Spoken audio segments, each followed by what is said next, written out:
어머님, 좋게 말할 때 서명하세요. 안 그러면 저도 방법이 없어요.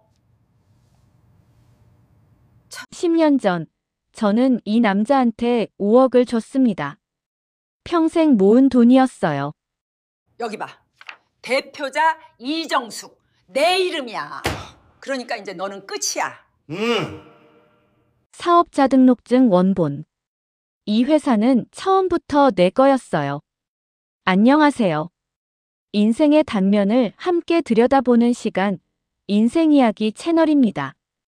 오늘도 누군가의 삶 속에서 우리가 마주할 수 있는 이야기를 들려드리겠습니다.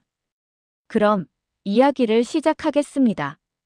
저는 이정숙, 올해 68입니다.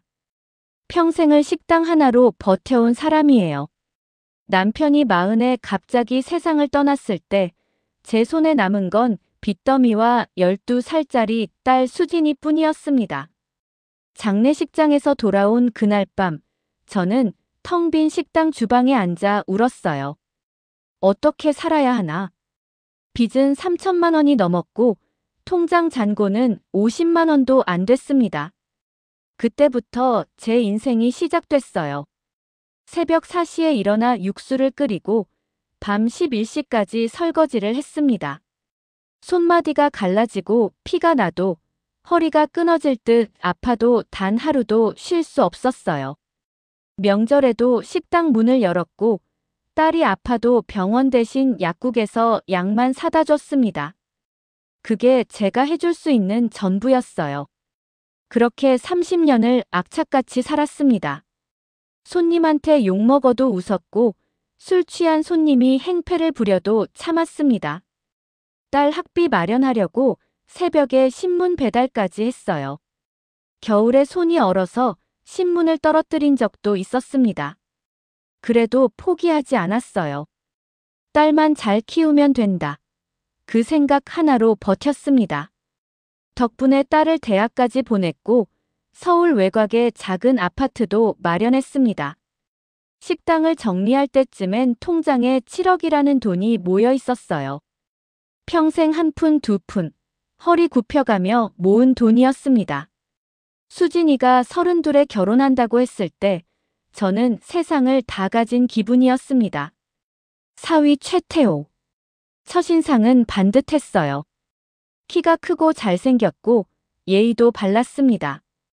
어머님 하며 저를 챙기는 모습이 듬직해 보였어요.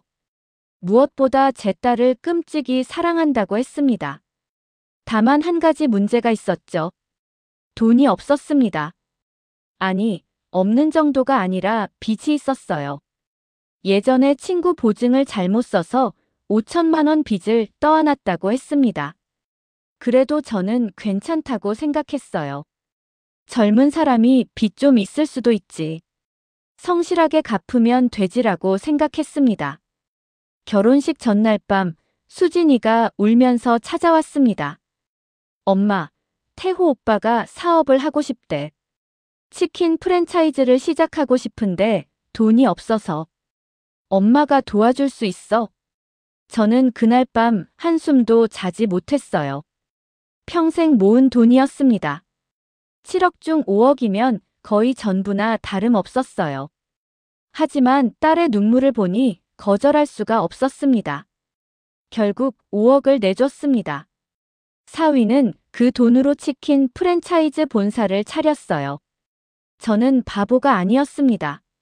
식당을 30년 운영한 사람이에요. 그래서 조건을 하나 걸었죠. 사업자 등록은 내 명의로 하자. 법인 설립도 내 이름으로. 사위는 흔쾌히 동의했습니다. 물론이죠, 어머님. 이 은혜는 평생 잊지 않겠습니다. 앞으로 효도하며 살게요. 저는 그 말을 진심으로 믿었어요. 10년이 흘렀습니다.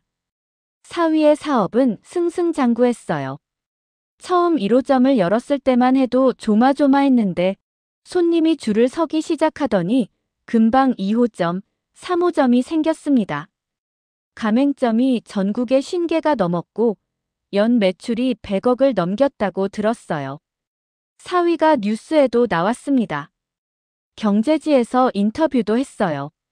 젊은 사업가의 성공 신화라는 제목이었죠. 맨손으로 시작해서 100억 매출 신화를 이룬 남자. 그 기사를 읽으며 저는 씁쓸한 기분이 들었습니다. 맨손이 아니었어요. 내 돈 5억으로 시작한 건데. 하지만 그래도 뿌듯했습니다.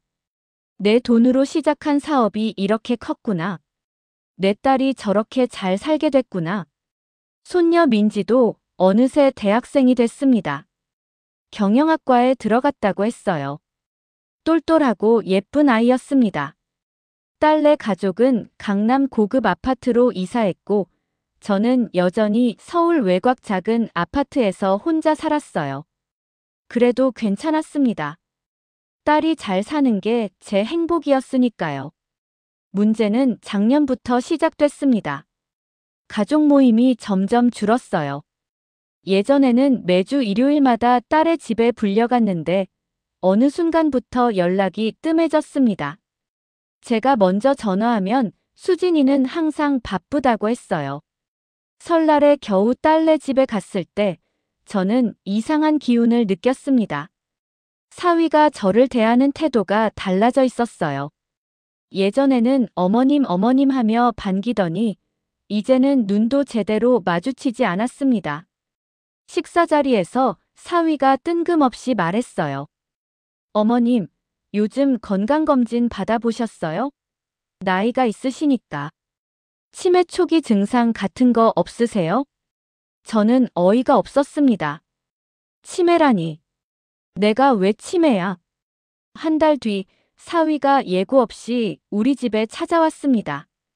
저는 반가운 마음에 문을 열었어요.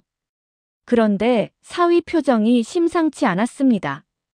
거실에 앉은 사위가 서류 봉투를 꺼냈어요. 어머님, 사업이 많이 커졌잖아요. 사업자 등록명에 이제 제 명의로 바꾸려고요. 저는 서류를 바라봤습니다. 명의 이전 동의서였어요. 갑자기 왜 그래? 갑자기가 아니에요, 어머님. 원래 제 사업이잖아요. 어머님은 그냥 명의만 빌려주신 거고요. 뭐라고? 내 사업? 그 사업 시작할 때 누가 5억을 줬는데? 사위가 코웃음을 쳤습니다. 5억이요? 그거 이자까지 합하면 다 갚았어요. 매달 생활비 드린 거, 용돈 드린 거 다 합하면 5억 넘어요. 저는 눈앞이 캄캄해졌습니다. 그 돈은 딸이 엄마한테 드리는 용돈이었지 빚 갚는 돈이었냐고. 제가 언성을 높이자 사위가 한숨을 쉬며 말했어요. 어머님, 흥분하시면 안 돼요. 나이 드신 분들이 흥분하면 치매 증상이 악화된대요. 그 말에 저는 할 말을 잃었습니다. 사위가 나간 뒤 저는 그 자리에 주저앉아 한참을 울었습니다. 그날 밤 저는 오래된 서랍을 뒤졌습니다. 10년 전 서류들을 찾았어요. 사업자 등록증 원본, 법인 설립 서류, 부동산 계약서. 모든 것이 제 이름으로 되어 있었습니다. 이정숙. 그래, 이건 내 거야. 내 피와 땀으로 모은 돈으로 시작한 사업이야. 저는 서류들을 다시 서랍 깊숙이 넣었습니다. 손이 떨렸지만 마음은 오히려 차분해졌어요. 사위가 다녀간 뒤로 딸한테서 연락이 왔습니다. 전화벨이 울렸을 때 저는 반가웠어요. 수진이가 먼저 전화하는 게 얼마만인지 몰랐거든요. 그런데 딸의 목소리는 차가웠습니다. 엄마, 태호 오빠가 엄마 때문에 스트레스 받는데 왜 서류에 서명을 안 해줘? 저는 말문이 막혔습니다. 내가 스트레스를 준 게 아니라 내가 스트레스를 받은 거였어요. 그런데 딸은 남편 편이었습니다. 엄마가 조금만 양보하면 되잖아. 어차피 태호 오빠가 키운 사업인데 명의만 바꿔주면 되는 거 아니야? 수진아, 그 사업 시작할 때 누가 돈을 줬는데? 내가 평생 모은 5억이었어. 엄마, 그 얘기 이제 그만해. 태호 오빠도 충분히 갚았다고 했잖아. 엄마가 너무 집착하는 거야. 집착이라니. 내 돈인데 집착이라니. 저는 아무 말도 하지 못하고 전화를 끊었습니다. 며칠 뒤 사위한테서 연락이 왔습니다. 목소리가 부드러웠어요. 저번에 자기가 너무 급하게 말씀드렸던 것 같다고 직접 찾아뵙고 사과드리고 싶다고 했어요. 저는 어리둥절했지만 그래도 기분이 좀 풀렸습니다. 사위가 반성을 했나 보다 싶었어요. 주말에 딸네 집으로 갔습니다. 현관문을 열고 들어서는데 거실에 낯선 사람이 앉아 있었어요. 양복을 입은 중년 남자였습니다. 사위가 소개했어요. 어머님, 이분은 병원에서 오신 분이에요. 어머님 건강검진을 도와드릴 분이십니다. 저는 그 순간 뭔가 이상함을 느꼈습니다. 그 남자가 가방에서 서류를 꺼냈어요. 인지기능 검사지라고 했습니다. 간단한 질문 몇 개만 하면 된다며 웃었어요. 오늘 날짜가 언제냐? 여기가 어디냐? 100에서 7을 빼면 얼마냐? 저는 대답했습니다. 멀쩡하게. 그런데 그 남자가 고개를 갸웃거렸어요. 사위에게 뭔가 소곤소곤 말했습니다. 저는 그 말을 들을 수 없었어요. 사위가 심각한 표정을 지었고 딸 수진이는 눈물을 글썽였습니다. 검사가 끝나고 그 남자가 돌아간 뒤 사위가 저를 바라보며 말했습니다. 어머님, 상태가 좋지 않으세요. 초기 치매 의심 소견이 나왔어요. 전문 병원에서 정밀 검사를 받아보셔야 해요. 저는 펄쩍 뛰었습니다. 무슨 치매야? 나 멀쩡해. 방금 질문에 다 대답했잖아. 어머님, 본인이 인지를 못하시는 게 치매의 특징이에요. 어머님을 위해서 검사를 받으셔야 해요. 딸 수진이도 사위 편이었어요. 엄마 제발 고집 좀 부리지 말라고, 우리가 엄마 걱정돼서 그러는 거라고 눈물을 흘렸습니다. 일주일 뒤 큰 병원에 가게 됐습니다. 사위가 직접 차를 몰고 와서 저를 데려갔어요. 강남에 있는 유명한 종합병원이었습니다. 신경과 진료실 앞에서 기다리는 동안 저는 계속 불안했어요. 나는 치매가 아닌데 왜 이런 검사를 받아야 하지?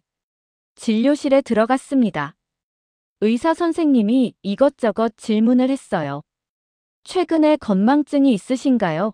길을 잃어버린 적이 있으신가요? 저는 다 없다고 대답했습니다. 사실이었어요. 그런데 사위가 옆에서 끼어들었습니다. 선생님, 어머님이 요즘 같은 말씀을 자꾸 반복하세요.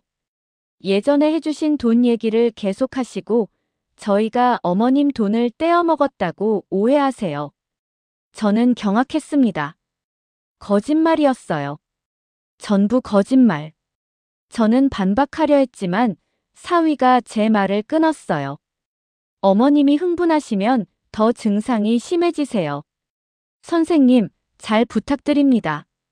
의사 선생님은 저를 이상한 눈으로 바라봤습니다. 이미 사위의 말을 믿고 있는 눈빛이었어요. 그날 밤, 저는 집에서 혼자 생각했습니다. 이게 뭐지? 사위가 왜 저렇게 나를 치매 환자로 만들려고 하지? 머릿속에서 여러 가지 생각이 스쳐 지나갔어요. 그리고 깨달았습니다. 명예 때문이었어요. 제가 서명을 안 해주니까 사위가 다른 방법을 찾은 거였어요. 저를 치매 환자로 만들어서 후견인을 세우면 제 대신 서명을 받을 수 있으니까요. 저는 딸한테 전화를 걸었습니다. 수진아, 사위가 이상해. 나를 치매 환자로 만들려고 해. 딸은 한숨을 쉬었습니다. 엄마 또 그래. 피해망상이 생긴 것 같아. 이러니까 더 검사를 받아야 된다고. 내 말을 안 믿어? 내 남편이 엄마를 속이고 있는데. 엄마, 태호 오빠가 그럴 리 없어. 저는 전화기를 내려놓았습니다. 딸도 사위한테 세뇌당한 거였어요. 며칠 뒤 딸과 사위가 다시 우리 집에 찾아왔습니다. 거실에 앉은 사위가 또 서류를 꺼냈어요. 이번에는 다른 서류였습니다. 요양원 입소 동의서였어요. 저는 눈을 의심했습니다. 어머님 혼자 사시기엔 위험해요. 전문 요양시설에서 케어를 받으시는 게 좋겠어요. 좋은 곳으로 알아봤어요. 저는 벌떡 일어섰습니다. 나 멀쩡해. 요양원 안 가. 어머님이 거부하시면 저희도 어쩔 수 없어요. 법적으로 후견인 신청을 하겠습니다. 그 말투가 싸늘했습니다. 어머님, 이렇게까지 안 하고 싶은데요. 협조 좀 해주세요. 저는 서류를 바닥에 던졌습니다. 나가. 둘 다 나가. 내 집에서 당장 나가. 현관문이 닫히고 저는 바닥에 주저앉았습니다. 평생 모은 돈을 줬더니 돌아온 건 요양원 입소 동의서였어요. 저는 그날 밤 서랍을 열어 사업자 등록증을 다시 꺼내봤어요. 내 이름이 선명하게 찍혀 있었습니다. 이건 내 거야. 절대 안 뺏겨. 하지만 어떻게 해야 할지 몰랐어요. 세상에서 가장 외로운 밤이었습니다. 결국 저는 요양원에 들어가게 됐습니다. 제 의지가 아니었어요. 어느 날 아침, 딸과 사위가 짐을 싸들고 왔습니다.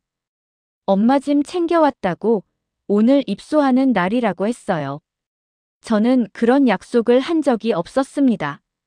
하지만 딸은 엄마가 동의했다고 지난번에 통화할 때 알겠다고 했다고 우겼어요. 저는 그런 말을 한 적이 없었습니다. 사위가 제 팔을 잡았어요. 어머님 가시죠 라고 말하며 저는 뿌리치려 했지만 힘이 부족했습니다. 딸은 옆에서 지켜보기만 할 뿐 막지 않았어요. 차에 태워져서 도착한 곳은 경기도 외곽의 요양원이었습니다. 건물은 깨끗해 보였지만 어딘가 쓸쓸한 느낌이 들었어요. 로비에서 원장이라는 사람이 나와 인사했습니다. 어머님, 여기서 편하게 지내시면 됩니다. 저희가 잘 모실게요. 저는 아무 말도 하지 못했어요. 방에 들어가니 침대 하나, 작은 옷장 하나, 그리고 창문이 전부였습니다.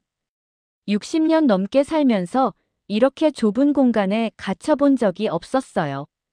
창밖으로 산이 보였습니다.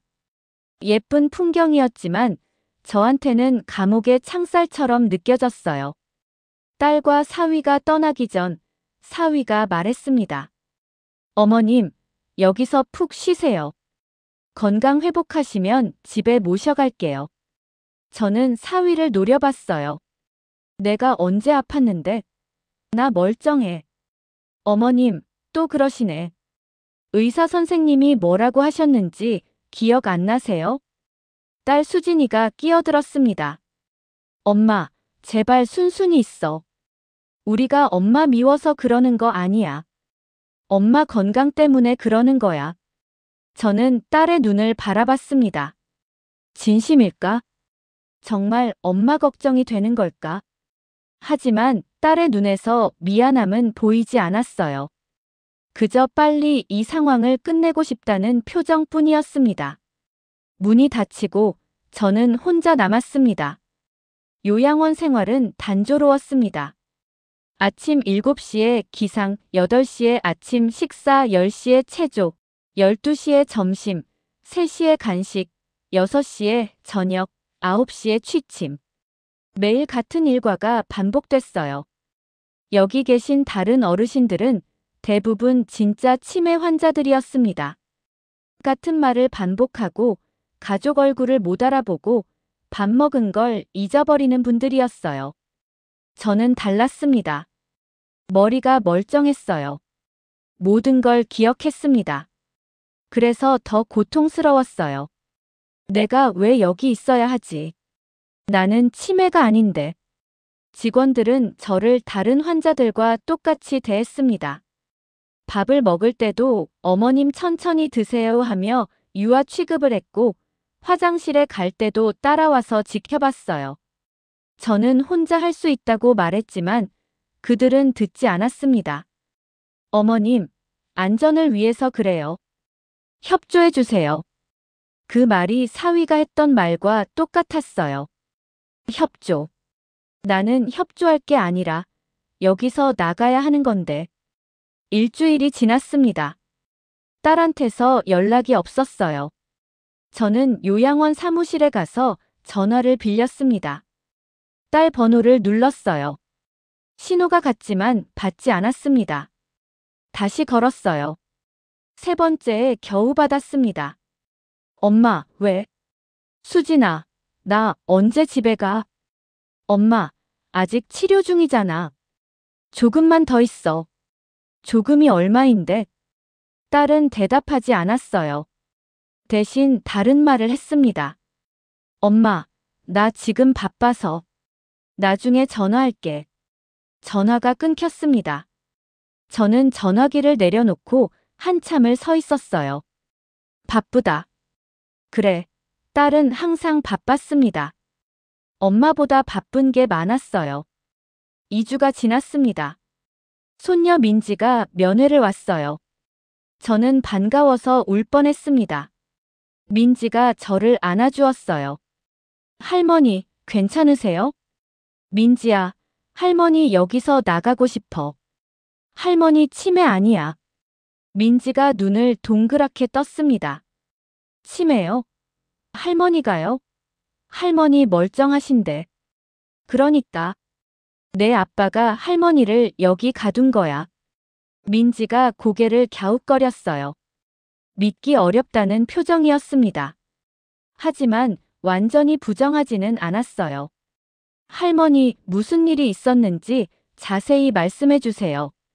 저는 처음부터 다 얘기했습니다. 10년 전에 5억을 줬던 1사업 자등록 명의가 내 이름으로 되어 있는 1사위가 명예 이전을 요구했던 1 거절하니까 치매 환자로 몰았던 1 그리고 여기까지 오게 된 일. 민지는 조용히 듣고 있었어요. 할머니, 그 서류. 사업자 등록증 원본이 아직 있으세요? 응, 할머니 집 서랍에 있어. 민지가 고개를 끄덕였습니다. 할머니, 제가 알아볼게요. 아빠가 정말 그런 거라면 제가 도와드릴게요. 저는 민지의 손을 꼭 잡았어요. 이 아이만은 내 편이었습니다. 민지가 돌아간 뒤 저는 조금 희망이 생겼습니다. 하지만 그날 밤 사위한테서 전화가 왔어요. 요양원 사무실에서 전화를 연결해줬습니다. 어머님, 민지가 오늘 면회 갔다면서요? 그래, 내 손녀니까 올 수 있지. 어머님, 민지한테 이상한 말씀하시면 안 돼요. 애가 혼란스러워해요. 저는 웃음이 나왔어요. 이상한 말. 사실을 말한 건데. 어머님, 자꾸 그러시면 저도 어쩔 수 없어요. 면회 제한을 걸어야 할 수도 있어요. 뭐? 내 손녀를 못 보게 하겠다고? 어머님 건강을 위해서예요. 흥분하시면 안 좋다고 했잖아요. 전화가 끊겼습니다. 저는 손이 떨렸어요. 이 인간이 이제 손녀까지 못 보게 하려는 거야. 그날 밤, 저는 잠을 이룰 수 없었습니다. 창밖으로 달이 떠 있었어요. 예전에 식당에서 야근하고 집에 올 때 보던 그 달이었습니다. 그때는 딸이 집에서 기다리고 있었어요. 엄마 왜 이렇게 늦어? 라며 문을 열어주던 수진이. 그 수진이가 지금 저를 여기 가뒀어요. 눈물이 흘렀습니다. 평생 딸 하나만 보고 살았는데. 모든 걸 다 줬는데. 돌아온 건 이거였어요. 하지만 울고만 있을 수는 없었습니다. 민지가 있었어요. 민지만은 내 편이었습니다. 그 아이가 뭔가를 알아내줄 거예요. 저는 그걸 믿기로 했습니다.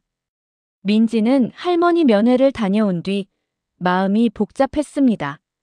할머니가 치매가 아니라는 건 확실했어요. 면회 내내 또렷하게 말씀하셨고 기억도 정확했습니다.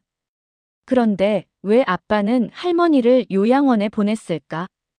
할머니 말대로 사업명예 때문일까? 민지는 반신반의했어요. 아무리 그래도 아빠가 그럴 리 없다고 생각했습니다. 할머니가 오해하시는 거라고. 하지만 할머니의 눈물이 자꾸 떠올랐어요. 저렇게 우시면서까지 거짓말을 하실 분이 아닌데. 며칠 뒤 민지는 할머니 집에 갔습니다. 할머니가 부탁한 서류를 찾으러요. 현관 화분 밑에 여분 열쇠가 있다고 하셨어요. 열쇠를 찾아 문을 열고 들어갔습니다. 먼지가 살짝 쌓인 거실이 쓸쓸해 보였어요. 서랍을 열어 서류를 찾았습니다. 사업자 등록증 원본, 법인 설립 서류, 부동산 계약서. 할머니 말대로 다 있었어요. 모든 서류에 이정숙이라는 이름이 적혀 있었습니다. 민지는 서류를 가방에 넣었어요. 그때 현관문이 열렸습니다. 민지는 깜짝 놀랐어요. 누군가 들어오는 소리가 났습니다. 민지는 본능적으로 안방으로 숨었어요. 문틈으로 살짝 내다보니 아빠였습니다. 아빠가 왜 여기 있지? 민지는 숨을 죽였습니다. 아빠는 거실을 둘러보더니 전화를 받았어요. 목소리가 들렸습니다. 응, 나야. 지금 장모님 집이야. 아빠가 서랍을 열었어요. 민지가 방금 뒤졌던 그 서랍이었습니다. 서류? 찾고 있어. 근데 이상하네. 분명 여기 있었는데. 민지의 심장이 쿵쾅거렸어요. 아빠가 찾는 게 자기가 가져간 서류인 것 같았습니다. 아니, 걱정 마. 장모님이 숨겼겠지. 어차피 후견인 되면 다 해결돼. 후견인. 할머니가 했던 말이 떠올랐어요. 저를 치매 환자로 만들어서 후견인이 되려고 한다고. 그래, 서연아. 알겠어. 이따 봐. 서연. 민지는 귀를 의심했습니다. 아빠가 전화를 끊었어요. 그리고 다시 전화를 걸었습니다. 여보세요? 김 변호사님? 네, 최태호입니다. 후견인 심판건으로 전화드렸어요. 진행 상황이 어떻게 되나요? 민지는 손이 떨렸어요. 할머니 말이 사실이었습니다. 아빠가 정말로 후견인 신청을 했어요. 그리고 서연이라는 여자는 누구지? 엄마 이름은 수진인데. 아빠가 전화를 끊고 집을 나갔습니다. 민지는 아빠가 완전히 떠난 뒤에야 안방에서 나왔어요. 다리에 힘이 풀렸습니다. 민지는 집으로 돌아오는 내내 생각했습니다. 아빠가 한 말들이 머릿속에서 맴돌았어요. 후견인 되면 다 해결돼. 서연아, 이따 봐. 할머니 말이 맞았어요. 아빠가 할머니를 치매 환자로 만들려고 하는 거였어요. 그리고 서연이라는 여자. 민지는 그 이름이 낯설었어요. 아빠 회사에 그런 이름의 직원이 있나? 생각해보니까 예전에 아빠가 서연 이사라고 부르는 걸 들은 것 같기도 했어요. 집에 도착했을 때 엄마가 거실에 있었습니다. 민지야, 어디 갔다 왔어? 응, 그냥. 친구 만났어. 민지는 거짓말을 했어요. 아직 엄마한테 말할 수가 없었습니다.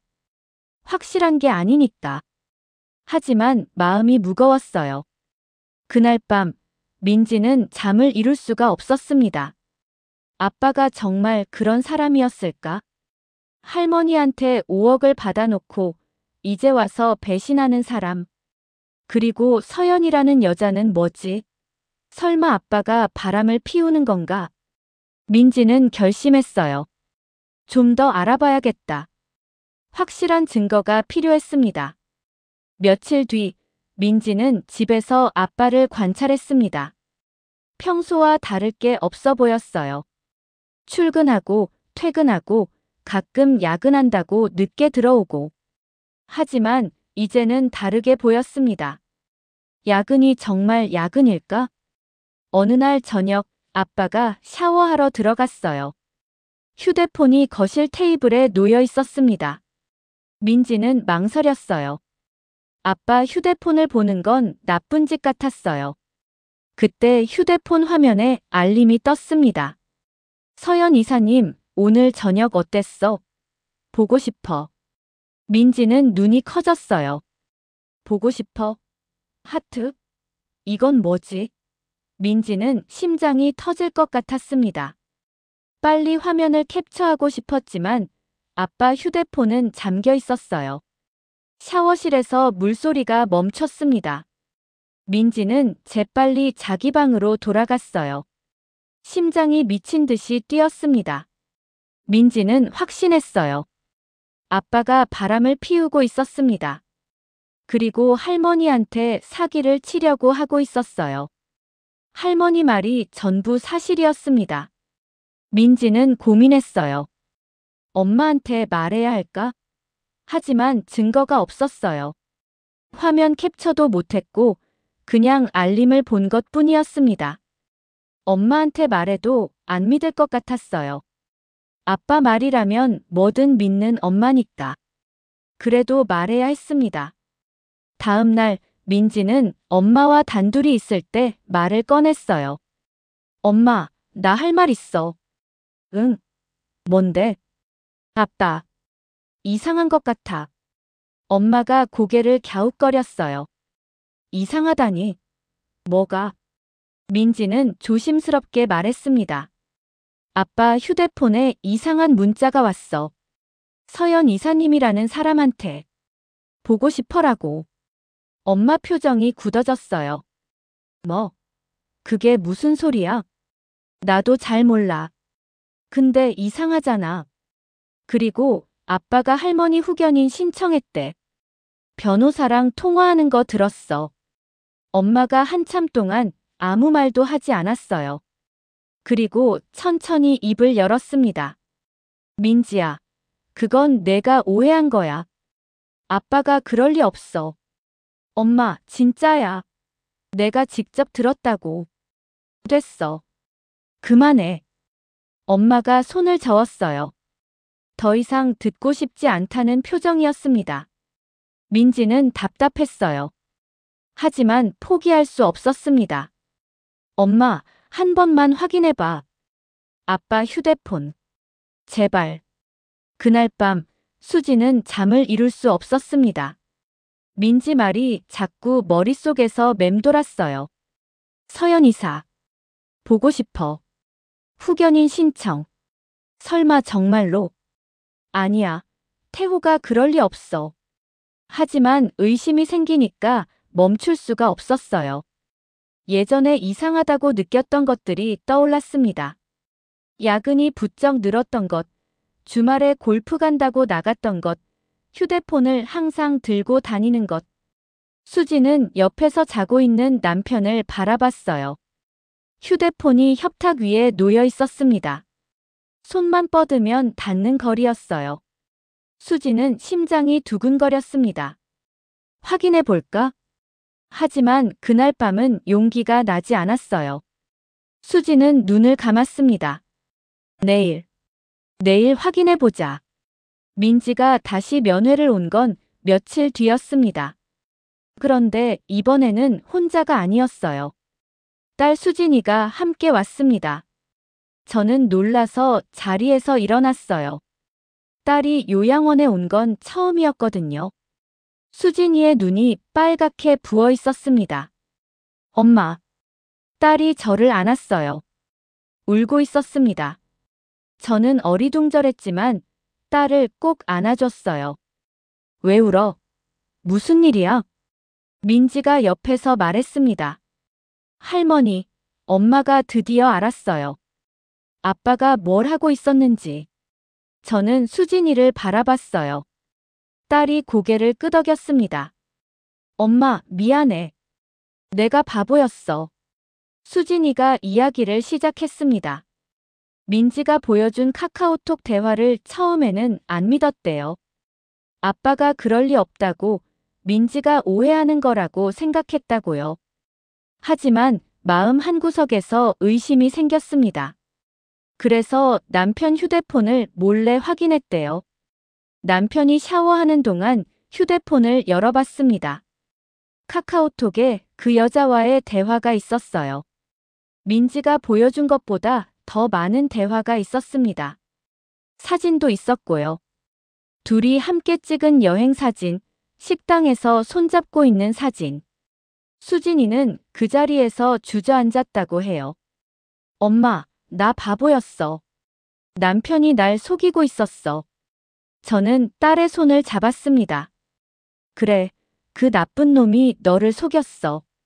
근데 엄마, 그게 다가 아니었어. 수진이가 울먹이며 말을 이었어요.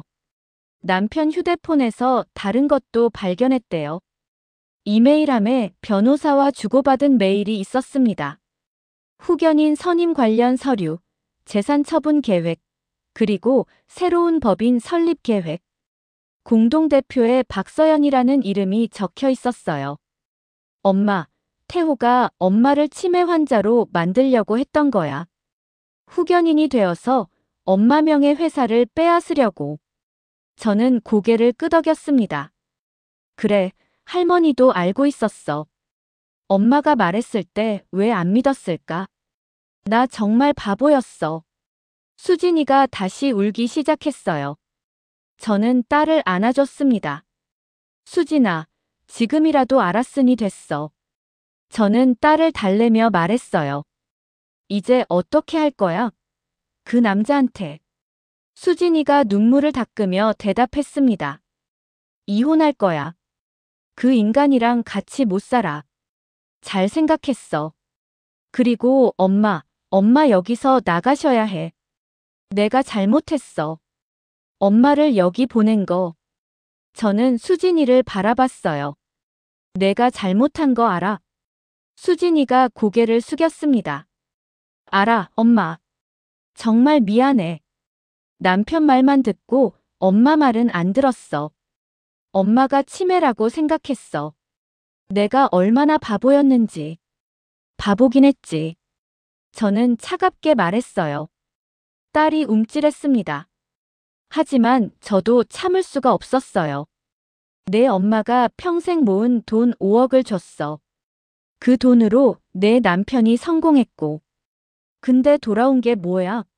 치매 환자 취급받고 요양원에 갇히고. 엄마, 미안해. 미안하다는 말로 끝날 일이 아니야. 저는 눈물이 났어요. 화가 났지만 슬프기도 했습니다. 그래도 지금이라도 정신 차렸으니까 다행이야. 민지가 끼어들었습니다. 할머니, 이제 어떻게 할 거예요? 저는 생각했어요. 사위의 계략은 이미 진행 중이었습니다. 후견인 신청을 하겠다고 했었죠. 지금쯤 법원에 서류를 냈을 수도 있었어요. 우선 나 여기서 나가야 해. 제가 퇴소 수속 밟을게요. 수진이가 말했어요.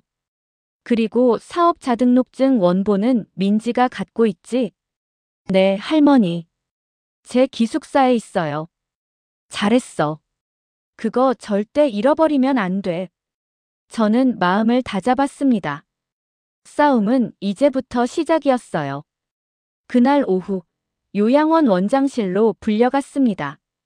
원장이 당황한 표정으로 저를 맞았어요. 어머님, 갑자기 퇴소라니요. 보호자분이랑 상의하셔야. 수진이가 단호하게 말했습니다. 제가 보호자예요. 저희 어머니 퇴소시키겠습니다. 하지만 남편분이. 남편은 상관없어요. 어머니 딸은 저예요. 원장이 머뭇거렸지만 결국 퇴소 서류를 내줬습니다. 저는 요양원 정문을 나서며 하늘을 올려다봤어요. 오랜만에 보는 바깥 하늘이었습니다. 햇살이 눈부셨어요. 엄마, 우리 집으로 가요. 수진이가 제 팔을 잡았습니다. 아니, 내 집으로 갈 거야. 저는 고개를 저었어요. 사위가 내 집에 있잖아. 거기 가면 또 무슨 짓을 할지 몰라. 그럼 엄마 집에 저도 같이 있을게요. 그래, 그게 좋겠다. 우리 셋은 제 아파트로 향했습니다. 민지, 수진이, 그리고 저. 드디어 같은 편이 됐어요. 집에 도착하니까 그제야 실감이 났습니다. 한 달 만에 돌아온 집이었어요. 먼지가 살짝 쌓여 있었지만 그래도 제 집이었습니다. 저는 서랍을 열어봤어요. 민지가 서류를 가져갔으니 비어 있을 줄 알았는데 다른 것들은 그대로 있었습니다. 오래된 사진첩이 보였어요. 수진이가 어릴 때 사진, 졸업식 사진, 결혼식 사진. 저는 결혼식 사진을 꺼내봤습니다. 환하게 웃고 있는 딸, 그리고 옆에 서 있는 사위. 그때는 좋은 사람인 줄 알았어요. 저는 사진을 뒤집어 놓았습니다. 더 이상 보고 싶지 않았어요. 집에 돌아온 다음 날 사위한테서 연락이 왔습니다. 수진이 휴대폰으로 전화가 온 거였어요. 수진이가 전화를 받았습니다. 저는 옆에서 지켜봤어요. 여보, 어머님이 퇴소하셨다며? 왜 나한테 말 안 했어? 사위 목소리가 스피커로 들렸어요. 화가 난 것 같았습니다. 당신한테 말할 필요 없어. 뭐? 지금 무슨 소리야? 다 알아. 당신이 뭘 하고 있었는지. 전화기 너머로 침묵이 흘렀습니다. 사위가 당황한 것 같았어요. 뭘 알아? 무슨 소리야? 박서연. 그 여자 알지? 또 침묵이었어요. 저는 수진이 옆에서 고개를 끄덕였습니다. 잘하고 있어. 누가 그런 헛소리를 해? 헛소리가 아니야. 다 봤어. 카톡 대화도 사진도 새 회사 설립 계획도. 수진아, 그건 오해야. 내가 설명할게. 집에서 얘기하자. 집에 오지 마. 나 엄마 집에 있어. 뭐? 지금 장모님 집에 있다고? 사위 목소리가 날카로워졌어요. 그래. 그리고 이혼할 거야. 전화가 끊겼습니다. 수진이 손이 떨리고 있었어요. 저는 딸의 손을 잡아줬습니다. 잘했어. 1시간 뒤 초인종이 울렸습니다. 저는 인터폰 화면을 봤어요. 사위였습니다. 표정이 험악했어요. 열어. 수진이가 말했습니다. 저는 고개를 저었어요. 안 돼. 저 인간 들이면 무슨 짓을 할지 몰라. 엄마, 언젠가는 마주해야 해. 지금 끝내자. 수진이가 현관문을 열었습니다. 사위가 들어왔어요. 저를 보자마자 눈이 번쩍였습니다. 어머님, 왜 요양원에서 나오셨어요? 아직 치료가 안 끝났잖아요. 치료? 무슨 치료? 저는 코웃음을 쳤어요. 나 치매 아니야. 내가 나를 치매 환자로 만들려고 한 거잖아. 어머님, 무슨 말씀이세요? 저희가 어머님 걱정돼서 그랬죠. 사위가 능청스럽게 말했어요. 저는 화가 치밀었습니다. 걱정. 웃기지 마. 내가 뭘 꾸미고 있었는지 다 알아. 사위의 얼굴이 굳어졌습니다. 뭘 안다는 거예요? 수진이가 끼어들었어요. 다 알아. 당신이 엄마 후견인 되려고 했던 거. 회사명에 뺏으려고 했던 거. 그리고 그 여자랑 새 회사 차리려고 했던 거. 사위가 수진이를 노려봤습니다. 누가 그런 개소리를 해? 민지야? 그 애가 이상한 소리를 하더라. 민지가 아니라 내가 직접 봤어. 당신 휴대폰에서. 사위의 얼굴이 창백해졌어요. 하지만 금방 표정을 바꿨습니다. 수진아, 그건 오해야. 서연이는 그냥 사업 파트너야. 새 사업을 구상 중이었을 뿐이야. 사업 파트너가 보고 싶어. 사랑해 하면서 문자해. 그건 그냥 친하니까. 닥쳐. 수진이가 소리쳤어요. 저도 처음 보는 딸의 모습이었습니다. 더 이상 변명 듣기 싫어. 우리 끝이야. 사위가 저를 돌아봤습니다. 표정이 완전히 달라져 있었어요. 가면을 벗은 것 같았습니다. 차갑고 계산적인 눈빛이었어요. 어머님, 이렇게 나오실 거예요? 뭐? 저 없었으면 어머님 돈 5억 그냥 은행에 썩고 있었을 거예요. 제가 그 돈으로 100억짜리 회사를 만들어 놨잖아요. 감사해야 하는 거 아니? 저는 어이가 없었습니다. 감사해? 내가 나한테 한 짓이 뭔데 감사를 해? 한 짓이요? 전 어머님 모셨어요. 10년 동안 용돈도 드리고 명절마다 찾아뵙고 다른 사위들은 그것도 안 해요. 그게 당연한 거지. 내 돈 5억 받았으면 5억 하시는데 그 5억 제가 굴려서 100억 만들었어요. 수익률 2000%예요. 어디 그런 투자가 있어요? 사위가 비웃듯이 말했어요. 저는 손이 떨렸습니다. 그래서 뭘 어쩌자고. 서명하세요. 명예 이전 서류에. 그러면 깔끔하게 정리되잖아요. 저는 사위를 노려봤습니다. 미쳤어? 내 회사를 왜 너한테 줘? 어머님 회사 아니잖아요. 어머님은 그냥 명의만 빌려준 거예요. 실제로 회사 키운 건 저라고요. 명의가 내 거면 내 회사야. 법적으로는 그렇죠. 하지만 도덕적으로는 제 회사예요. 도덕? 내가 도덕을 말해? 장모를 치매 환자로 몰고 요양원에 가두고 딸한테 바람 피우면서 사위가 눈을 피했어요. 하지만 금방 다시 저를 쳐다봤습니다. 어머님, 좋게 말할 때 서명하세요. 안 그러면 저도 방법이 없어요. 방법? 무슨 방법? 후견인 신청 이미 넣었어요.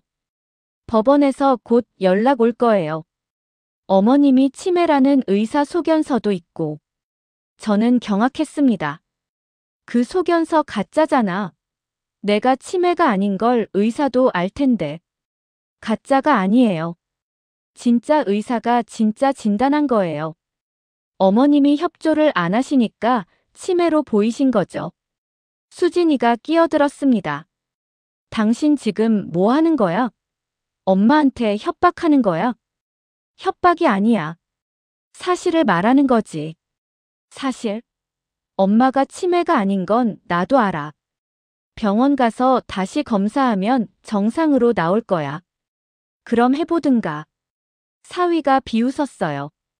근데 말이야, 법원에서 후견인 심판이 끝나기 전까지 어머님은 재산 처분을 못해. 회사 운영도 못하시고. 그 사이에 회사가 어떻게 될 것 같아? 저는 소름이 끼쳤습니다. 사위는 이미 다 계산하고 있었어요. 그러니까 어머님, 순순히 서명하세요. 그러면 위자료도 드리고 생활비도 드릴게요. 서로 좋게 끝내자고요. 저는 사위를 똑바로 바라봤습니다. 싫어. 사위의 얼굴이 일그러졌습니다. 어머님, 왜 이렇게 고집을 부리세요? 고집? 내 재산 내가 지키겠다는 게 고집이야? 어머님은 이미 늙었잖아요. 회사 운영할 능력도 없으시고. 그냥 저한테 맡기시면 되잖아요. 늙었으면 죽으라는 거야? 그런 말 제가 언제 했어요? 사위가 한 발짝 다가왔어요. 저는 뒤로 물러났습니다. 민지가 할머니 앞을 막아섰어요. 아빠, 할머니한테서 떨어져. 민지야, 너 지금 뭐 하는 거야? 아빠 편 안 들어. 아빠 편? 아빠가 한 짓을 알면서 어떻게 들어? 사위가 민지를 노려봤습니다. 너 때문에 이렇게 된 거야. 괜히 쓸데없이 뒤져가지고. 쓸데없다고. 진실을 알게 된 게 쓸데없어. 진실? 웃기네. 가족한테 그러는 게 어딨어. 민지가 휴대폰을 꺼냈습니다. 아빠, 지금 다 녹음하고 있어. 할머니한테 협박한 거 다 녹음됐어. 사위의 얼굴이 창백해졌습니다. 뭐? 녹음? 응. 아빠가 할머니한테 서명 강요한 거, 후견인으로 협박한 거 다 녹음됐어. 이거 법원에 증거로 제출할 거야. 사위가 휴대폰을 빼앗으려 했어요. 하지만 민지가 재빨리 피했습니다. 아빠, 포기해. 이미 늦었어. 사위가 멈춰 섰습니다. 숨을 헐떡이고 있었어요. 얼굴이 불그락푸르락 했습니다. 너희가 이럴 거야? 저는 앞으로 나섰습니다. 그래, 이럴 거야. 내가 나한테 한 짓 다 갚아줄 거야. 사위가 저를 쳐다봤어요. 증오가 가득한 눈이었습니다. 두고 보세요, 어머님. 이렇게 끝나지 않을 거예요. 사위가 현관문을 박차고 나갔습니다. 문이 쾅 닫혔어요. 저는 그제야 다리에 힘이 풀려서 주저앉았습니다. 할머니. 민지가 저를 부축했어요. 수진이도 달려왔습니다. 엄마, 괜찮아? 괜찮아. 근데 저 인간 분명 또 뭔가 꾸밀 거야. 저는 현관문을 바라봤습니다. 싸움은 아직 끝나지 않았어요. 사위가 나간 뒤 저희는 대책을 세웠습니다. 우선 변호사를 만나기로 했어요. 민지가 아는 선배가 법대 출신이라 법률사무소를 소개받았습니다. 다음 날 아침, 저희 셋은 강남에 있는 법률사무소를 찾아갔어요. 변호사는 젊은 여성이었습니다. 서류들을 꼼꼼히 살펴본 뒤 말했어요. 어머님, 상황이 명확해요. 사업자 등록 명의가 어머님이시고 법인 대표도 어머님이세요. 법적으로 이 회사는 어머님 소유입니다. 그럼 사위가 후견인 신청한 건요? 취하시키면 됩니다. 어머님이 치매가 아니라는 걸 증명하면 돼요. 정밀 검사 받으시면 됩니다. 저는 안도의 한숨을 쉬었어요. 그리고 민지 씨가 녹음한 파일 있죠? 그거 중요한 증거가 됩니다. 상대방이 협박과 강요를 했다는 증거니까요. 민지가 휴대폰을 보여줬습니다. 변호사가 고개를 끄덕였어요. 이거면 충분해요. 사위분 상대로 민사, 형사 다 가능합니다. 그날 오후, 저는 종합병원에 가서 정밀 검사를 받았습니다. 인지기능 검사, MRI, 혈액 검사. 모든 검사를 받았어요. 결과는 이틀 뒤에 나왔습니다. 어머님, 정상이세요. 치매 소견 전혀 없습니다. 저는 눈물이 났어요. 당연한 결과였지만 공식적으로 확인받으니까 억울함이 풀리는 것 같았습니다. 이 진단서로 후견인 신청 취하시킬 수 있어요. 변호사가 말했습니다. 저는 고개를 끄덕였어요. 그리고 이제 본격적으로 반격할 때예요. 반격이요? 네. 사위분이 운영하던 회사, 어머님 명의잖아요. 직접 찾아가세요. 일주일 뒤, 저는 회사에 찾아갔습니다. 민지와 수진이가 함께 했어요. 변호사도 동행했습니다. 회사는 강남 테헤랄로에 있는 빌딩 한 층을 차지하고 있었어요. 10년 전 허름한 사무실 하나로 시작했는데 이렇게 컸구나. 저는 감회가 새로웠습니다. 로비에 들어서자 직원들이 저를 쳐다봤어요. 누구세요? 하는 표정들이었습니다. 이정숙입니다. 이 회사 대표예요. 직원들이 어리둥절해했어요. 그때 안쪽에서 사위가 나왔습니다. 저를 보자 얼굴이 굳어졌어요. 어머님, 여긴 왜 오셨어요? 내 회사 보러 왔지. 어머님 회사 아니잖아요. 제가 운영하는 회사예요. 명의가 누구 건데? 저는 가방에서 서류를 꺼냈습니다. 사업자 등록증 원본이었어요. 여기 봐. 대표자 이정숙. 내 이름이야. 사위가 서류를 빼앗으려 했지만 변호사가 막았습니다. 손대지 마세요. 이건 원본 서류입니다. 직원들이 웅성거리기 시작했어요. 사위가 당황한 표정이었습니다. 어머님, 여기서 이러시면 안 돼요. 사무실로 가서 얘기하시죠. 아니, 여기서 할 거야. 직원들도 들어야 하니까. 저는 목소리를 높였습니다. 여러분, 제가 이정숙이에요. 이 회사 설립할 때 5억을 투자한 사람이고 사업자 등록 명의도 내 이름이에요. 10년 동안 저는 뒤에 있었지만 법적으로 이 회사는 내 거예요. 직원들이 수군거렸어요. 사위 얼굴이 빨개졌습니다. 어머님, 이러시면 곤란해요. 곤란한 건 너야. 내가 뭘 했는지 다 알아. 저는 또 다른 서류를 꺼냈습니다. 이거 봐. 내가 변호사랑 주고받은 이메일이야. 나를 치매 환자로 만들어서 후견인 되려고 했지. 그래서 회사 빼앗으려고 했지. 사위가 서류를 보더니 얼굴이 창백해졌어요. 이거 어디서 났어요? 그건 중요하지 않아. 중요한 건 내가 사기를 치려고 했다는 거야. 그때 사무실 안쪽에서 한 여자가 나왔습니다. 날씬하고 화려한 인상이었어요. 저는 한눈에 알아봤습니다. 박서연. 사위의 내연녀. 대표님, 무슨 일이에요? 아, 서연 이사님. 사위가 당황해서 말했어요. 저는 그 여자를 똑바로 쳐다봤습니다. 박서연 씨 맞죠? 네. 누구세요? 최태호 장모예요. 그리고 이 회사 진짜 주인이고. 박서연이 얼굴이 굳어졌어요. 사위를 쳐다봤습니다. 대표님, 이게 무슨... 서연 씨, 나중에 얘기하자. 사위가 박서연을 말렸어요. 하지만 저는 그냥 두지 않았습니다. 박서연 씨, 알아요?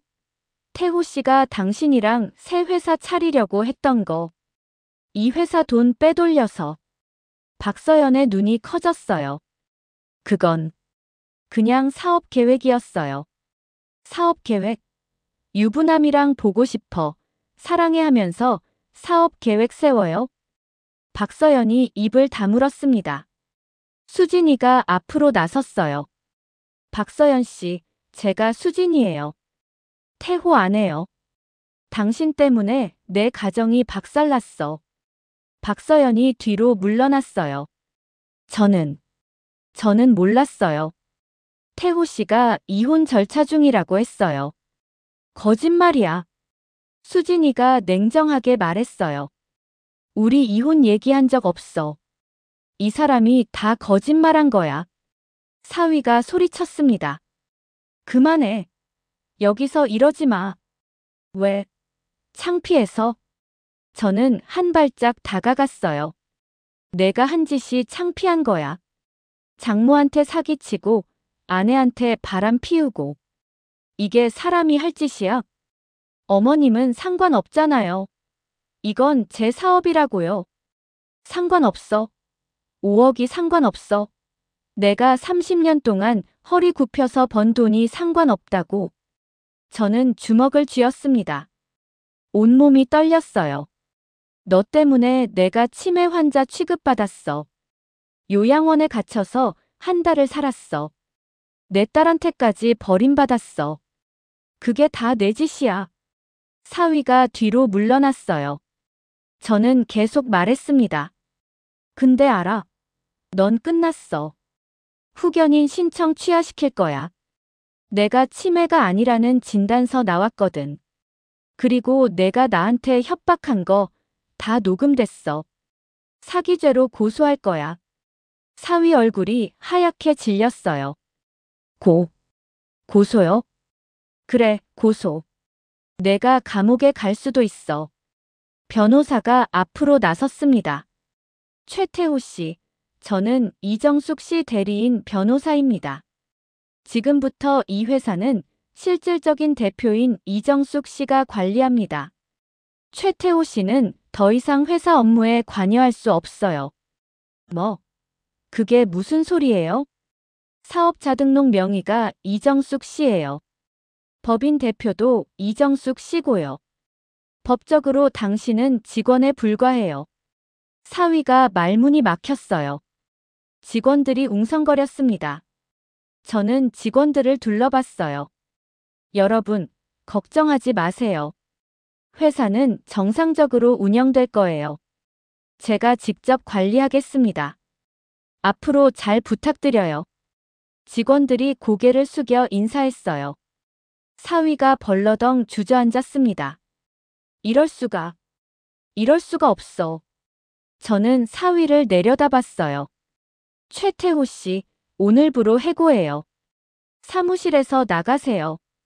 사위가 멍하니 저를 쳐다봤습니다. 어머님, 정말 이러실 거예요? 저한테 이럴 수 있어요? 너한테 어떻게 하면 되는데? 내가 나한테 한 짓을 생각해봐. 저는 어머님 모셨잖아요. 10년 동안. 모시긴 뭘 모셔? 내 돈으로 성공해놓고 은혜를 원수로 갚았잖아. 저는 고개를 돌렸습니다. 더 볼 것도 없어. 민지야, 경비 불러서 이 사람 내보내. 민지가 고개를 끄덕였어요. 사위가 비틀거리며 일어났습니다. 마지막으로 저를 쳐다봤어요. 증오와 원망이 가득한 눈이었습니다. 하지만 저는 눈 하나 깜짝하지 않았어요. 나가. 사위가 현관을 향해 걸어갔습니다. 박서연도 뒤따라 나갔어요. 문이 닫히고 사무실에 정적이 흘렀습니다. 저는 창밖을 바라봤어요. 10년 전 5억을 줬을 때는 상상도 못했던 결말이었습니다. 하지만 이게 맞는 거였어요. 내 돈으로 시작한 사업은 내 거였습니다. 수진이가 제 손을 잡았어요. 엄마, 수고했어. 응, 이제야 끝났네. 하지만 완전히 끝난 건 아니었어요. 아직 정리할 게 남아 있었습니다. 사위를 내보낸 뒤 저는 회사 대표실에 앉았습니다. 넓은 방이었어요. 통유리 창으로 서울 시내가 한눈에 보였습니다. 10년 전에 5억을 줬을 때 이런 날이 올 줄은 몰랐어요. 그때는 그냥 딸이 잘 살기를 바랐을 뿐이었습니다. 저는 책상 위에 놓인 서류들을 봤어요. 회사 현황 보고서, 재무제표, 가맹점 현황. 사위가 10년 동안 쌓아놓은 것들이었습니다. 나쁜 놈이지만 사업 수완은 있었어요. 제 돈으로 시작했지만 키운 건 사위였습니다. 그건 인정할 수밖에 없었어요. 하지만 이제 제 손으로 지켜야 했습니다. 한 달 뒤 법원에서 연락이 왔습니다. 후견인 선임 청구가 기각됐다는 통보였어요. 제가 치매가 아니라는 정밀 검사 결과가 증거로 채택됐고 사위가 허위로 청구했다는 것도 밝혀졌습니다. 사위는 무고죄로 고소당했어요. 저는 추가로 사기 미수 혐의로도 고소했습니다. 변호사가 말했어요. 형사처벌까지는 어려울 수 있지만 민사소송에서는 확실히 이길 수 있다고. 저는 고개를 끄덕였습니다. 감옥에 보내는 것보다 중요한 건 제 것을 지키는 거였어요. 수진이는 이혼 소송을 시작했습니다.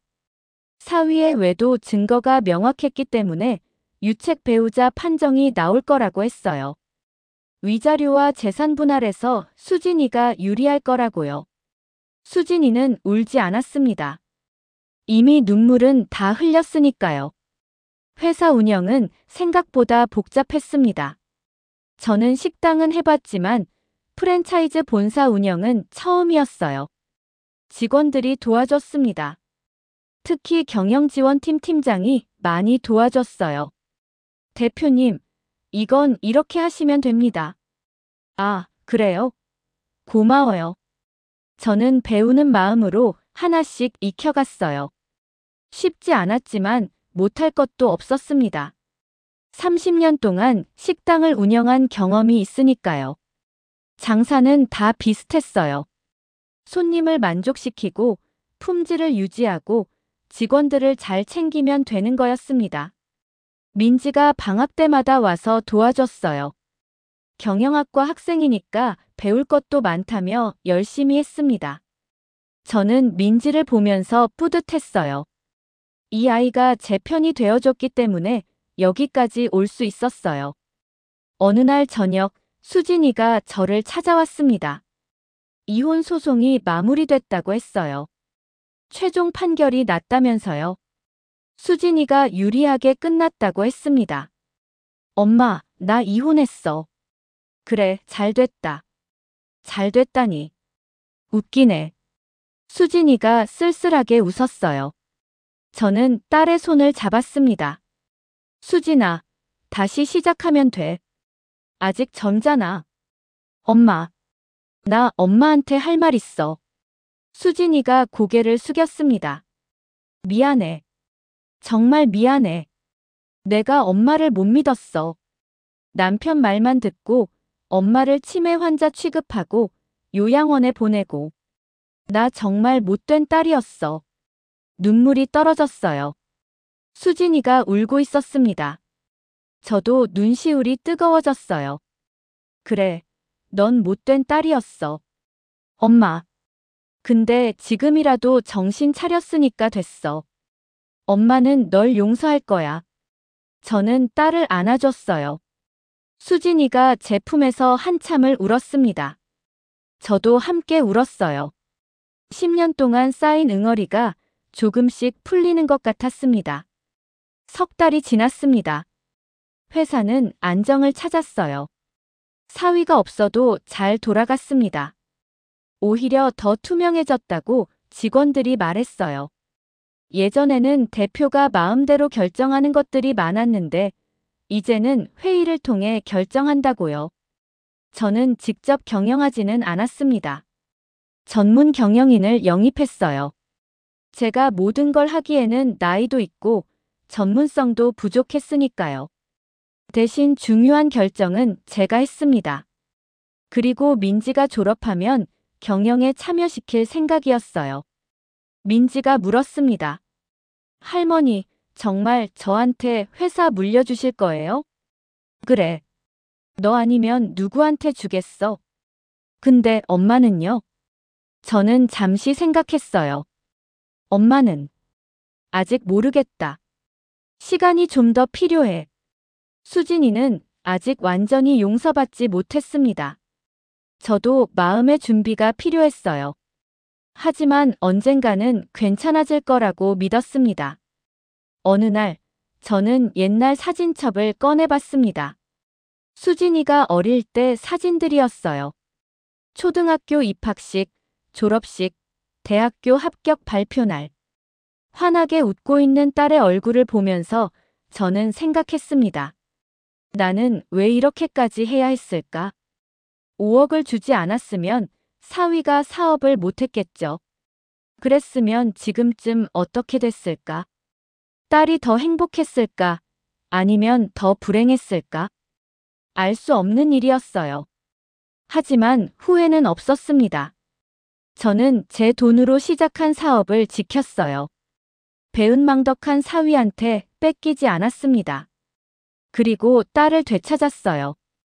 완전하지는 않지만 다시 가족이 될 수 있을 것 같았어요. 1년이 지났습니다. 저는 여전히 서울 외곽 작은 아파트에서 살고 있었어요. 회사는 잘 돌아가고 있었고 민지는 마지막 학기를 다니고 있었습니다. 수진이는 새 직장을 구해서 일하고 있었어요. 가끔 셋이 모여서 밥을 먹었습니다. 예전처럼 매주는 아니었지만 한 달에 한두 번은 만났어요. 어색하기도 하고 편하기도 했습니다. 가족이니까요. 어느 일요일, 저는 딸과 손녀와 함께 식사를 했어요. 민지가 말했습니다. 할머니, 졸업하면 바로 회사 들어가도 돼요? 그래, 인턴부터 시작해. 처음부터 높은 자리 주면 안 돼. 알겠어요. 열심히 할게요.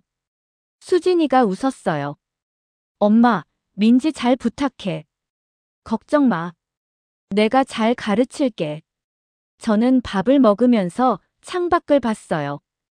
햇살이 따스했습니다. 10년 전에는 상상도 못했던 날이었어요. 그때는 그저 딸이 잘 살기를 바랐을 뿐인데 이렇게 복잡한 일을 겪게 될 줄은 몰랐습니다. 하지만 이제는 괜찮았어요. 제 이름으로 된 회사가 있고, 제 편인 손녀가 있고, 다시 돌아온 딸이 있었습니다. 완벽하지는 않지만 충분했어요. 저는 69에 새로운 시작을 했습니다. 늦었지만 늦지 않았어요. 지금까지 인생 이야기였습니다. 인생 이야기 채널은 사람과 사람 사이의 관계 속에서 피어나는 다양한 인생의 이야기를 전해드립니다. 오늘 이야기가 마음에 남으셨다면 구독, 좋아요, 알림 설정 잊지 마세요. 여러분의 응원이 저희에게 큰 힘이 됩니다. 늘 함께 해주셔서 감사합니다.